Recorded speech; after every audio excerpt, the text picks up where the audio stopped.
तो गाइस आज हम बात करेंगे लुक किस्म के चैप्टर नंबर 542 के बारे में। और पिछले चैप्टर में हमने देखा था फाइनली जिनरैंग भी वहाँ पे आ चुका होता है जहाँ पे डैनियल लोग होते हैं और वहाँ पे आके सीधा डैनियल को चैलेंज करता है 1 वर्सेस 1 फाइट का। बट जिनरैंग का ऑरा ही इतना खतरनाक होता है कि वास्को और विंजिन उसको देख के काफी हैरान लग रहे होते हैं। ये दोनों जिनरैंग को देख के अपने मन में बोल रहे होते हैं। इसके यहाँ पे आते ही आसपास का माहौल काफी ज्यादा अलग हो चुका है। इसे देख के ऐसा लगता है जैसे नॉर्मल इंसानों से काफी ज्यादा अलग है। मुझे इससे यही उम्मीद थी।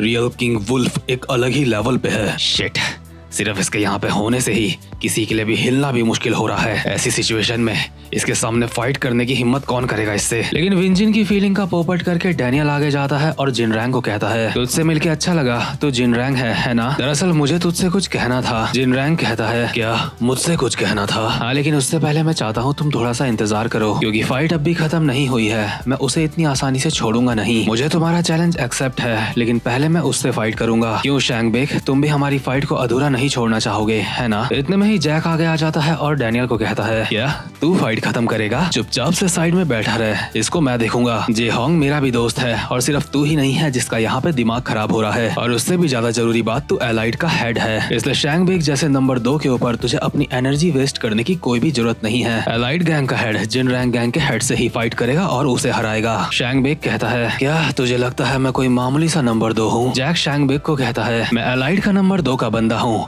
और जिनरैंग के नंबर 2 के बंदे को मैं हराऊंगा। चल कम से कम तेरा कॉन्फिडेंस तो नंबर 1 का है। क्या तुझे लगता है सिर्फ मेरा कॉन्फिडेंस नंबर 1 का है? मेरी स्किल्स भी नंबर 1 की हैं। मैं बस ठीक से फाइट नहीं करता क्योंकि मैं काफी ज्यादा आलसी हूँ। इसी के साथ जैक शैंगबेक के ऊपर बहुत ही स्पीड में एक मुक्का मारता है जिसे शैंगबेक ने अपने एक हाथ से रोक लिया होता है और जैक लगातार इसके बाद भी उसके ऊपर मुक्के बजाए जा रहा होता है और वो सारे मुक्के भी ब्लॉक करते हुए शैंगबेक अपने मन में कहता है क्या ये एक बॉक्सर है? इसका बॉडी बैलेंस काफी ज्यादा अच्छा है। जरूर इसने 1 या 2 दिन से ज्यादा ट्रेनिंग करी होगी। मुझे समझ आ रहा है इसे अपने ऊपर इतना विश्वास क्यों है। ये एक ट्रेडिशनल बॉक्सर है जिसने खुद पर मेहनत करी है। ओए, क्या तुझे सच में लगता है इस सब के बावजूद भी तू मुझसे जीत जाएगा? तो जैसे सीधे लोगों को नहीं पता कि फाइट किस तरीके से होती है। शैंगबेक ने टूटी हुई बोतल अभी सीधा जैक के मुंह पे मार दी होती है बट बोतल से जैक के मुंह पे घपाघप होने से पहले ही जैक एक ईंट आगे ला जाता है जिससे उसका फेस बच जाता है और वो कहता है इसने कहा मैं एक सीधा इंसान हूँ। क्या तुझे कैसे पता चला मैं तेरे ऊपर ये हमला करने वाला था? ये बहुत सिंपल है क्योंकि पहले मैं भी तेरे ही जैसा हुआ करता था। पहले मैं भी ऐसा ही था जो किसी भी कीमत में बस जीतना चाहता था। लेकिन अब मैं ऐसा इंसान नहीं हूँ क्योंकि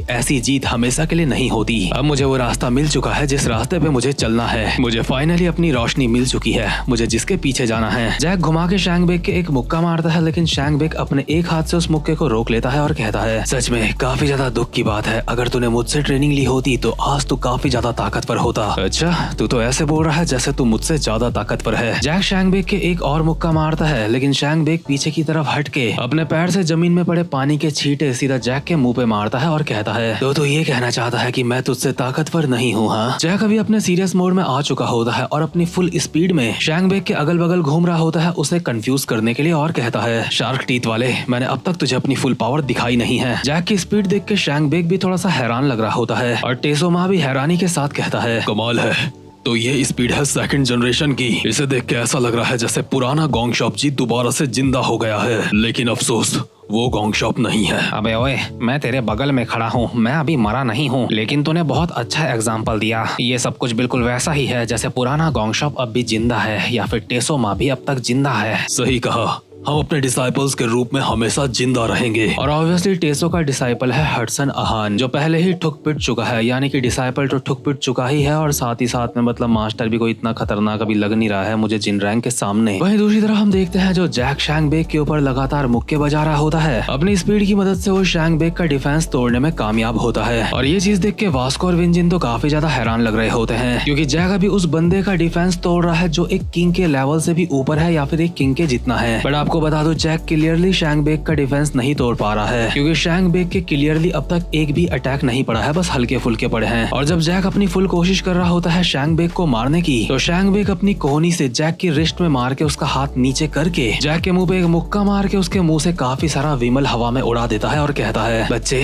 ज्यादा खुश मत हो, मैं ये बात मानता हूँ तू काफी अच्छा फाइटर है और 2nd जनरेशन के बाकी बंदों से काफी सही है लेकिन मुझे हराने के लिए इतना काफी नहीं है। जैक शैंगबेक के एक और मुक्का मारता है लेकिन लेकिन शैंग बेक इस मुक्के को भी अपनी कोहनी से साइड कर देता है और जैक के मुंह पे एक और क्लियर मुक्का मार के कहता है, मैंने बहुत तरह की फाइट्स लड़ी है और मेरे पास बहुत तरीके का एक्सपीरियंस है। जैक अपने पिचके हुए मुंह के साथ कहता है, तो मुझे भी यहाँ पे अपना एक्सपीरियंस लगाना होगा, अभी तो मैं बस शुरुआत कर रहा हूँ। जैक यहाँ पे कमबैक करने की पूरी तैयारी पे होता है और खुद की बॉडी को संभालते हुए एक मुक्का मारता है शैंग बेक के मुंह पे और साथ ही साथ में शैंग बेक के मुक्के को डॉज भी करता है। जैक का ये हमला गोंग शॉप की एक खास टेक्निक होती है जिससे अच्छे लोगों के लिए बच पाना काफी ज्यादा मुश्किल बात होती है। शैंग बेक के पास भी इस मुक्के से बचने का कोई भी ऑप्शन नहीं होता अगर वो जंगली ना होता। जैक का मुक्का जैसे ही शैंग बेक की मुंह की तरफ आ रहा होता है तो शैंग बेक अपने दांतों से उसका मुक्का ही पकड़ लेता है। शैंग बेक के नुकीले दांतों से जैक की तो चीखें ही निकल चुकी होती है और शैंग बेक कहता है, तो कुछ नहीं कर सकता, जेम्स ली के सारे कुत्ते आज मरने वाले हैं। इसी के साथ जैक के मुंह पे एक मुक्का पड़ता है और वो जमीन में चिपकाया जाता है और ऐसी पोजीशन में भी जैक का एक हाथ अब भी शैंग बेक के मुंह पे है और अब भी शैंग बेक बोल रहा होता है, क्या सेकंड जनरेशन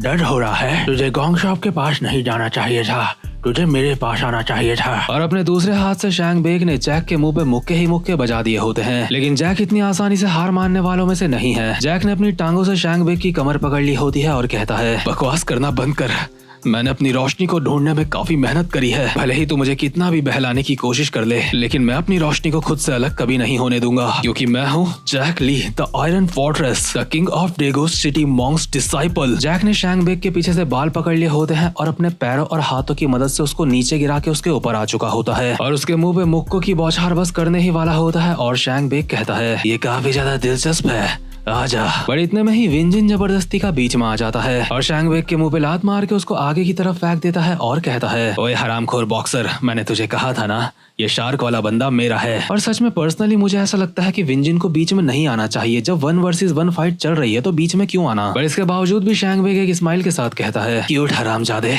तो अब 2 वर्सेस 1 करोगे तुम लोग? हाँ ठीक है, आ जाओ, मैं तैयार हूँ। इतने में ही बहुत ही बेशर्मी के साथ वास्को भी बीच में आ जाता है और एक उड़ता हुआ घुटना मारता है शैंग बेक के मुंह पे और कहता है, नहीं, ये 1 वर्सेस 1 है, तुझसे पहले मैं फाइट करूंगा। मैंने तुझसे पहले भी कहा था जैक, ये मेरा शिकार है। जैक का दिमाग खराब हो चुका होता है और वो कहता है, अबे नमूनो, आखिर अभी तुम ये क्या कर रहे हो? अभी ये चीज जरूरी नहीं है। क्या जरूरी नहीं है? जरूरी है।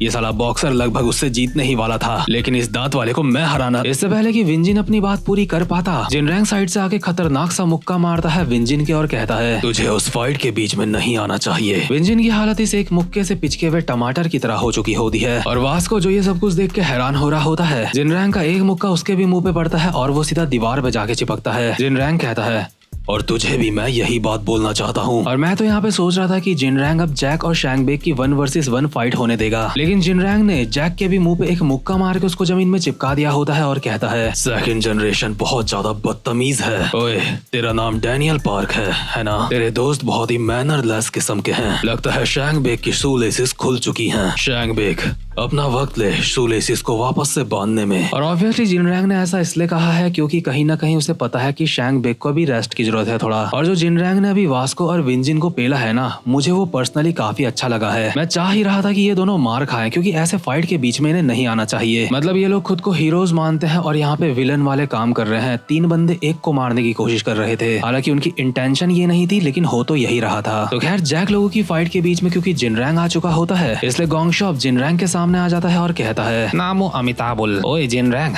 आखिर तुझे क्या लगता है तू ये सब कुछ क्या कर रहा है? गोंग शॉप अपनी सिगरेट जलाते हुए कहता है, प्लीज मेरे एक्शन से मुझे गलत मत समझना। ये मत समझना कि तूने मेरे स्टूडेंट को मारा है इसलिए मैं गुस्सा हूँ, क्योंकि मुझे लगता है ये मेरी फाइट है और मैं इस फाइट के बीच में कभी भी आ सकता हूँ और कभी भी जा सकता हूँ। क्यों टेसो कुत्ते, ये मैंने सही कहा ना? अभी इससे मैं फाइट करूंगा। टेसो कहता है, ये मेरे हाथ में नहीं है कि तू उससे फाइट करेगा या फिर नहीं, ये वुल्फ के हाथ में है कि वो हम में से फाइट करने के लिए किसको चुनेगा। इन दोनों को इस तरीके से देख के जिनरैंग कहता है, टेसोमा, गोंग शॉप जी, काफी समय बाद मिल रहे हो, लेकिन मुझे एक बात समझ नहीं आ रही है। जो कुत्ते जेम्स ली से फाइट में हार गए थे, मुझे उनमें से एक को चुनना क्यों पड़ रहा है? जेल में मैंने खबर सुनी थी कि जेम्स ली ने तुम दोनों की काफी अच्छी तरीके से ली थी, लेकिन लगता है उससे मार खा के भी तुम लोग संतुष्ट नहीं हुए थे, इसलिए अब तुम उसके कुत्ते बन चुके हो और उसके कुत्ते बन के बुशान आए हो हमसे पंगे लेने के लिए। तुम लोग जो जेम्स ली से फाइट में हार गए थे, मुझे 1 वर्सेस 1 फाइट में हराना चाहते हो। अब ऐसा मत कहना कि तुम्हें लगता है सारे किंग्स एक जैसे होते हैं। टेसो और गोंग शॉप को इसकी बातें अच्छी नहीं लगती और वो अपने कपड़े फाड़ते हुए कहते हैं, लगता है तुझे कोई गलतफहमी हो चुकी है, हम जेम्स ली के कुत्ते नहीं हैं। इससे पहले हम तुझे कुछ कह पाए, तूने हमारी बेइज्जती करना स्टार्ट कर दिया, लेकिन तूने जो अभी हमें कहा है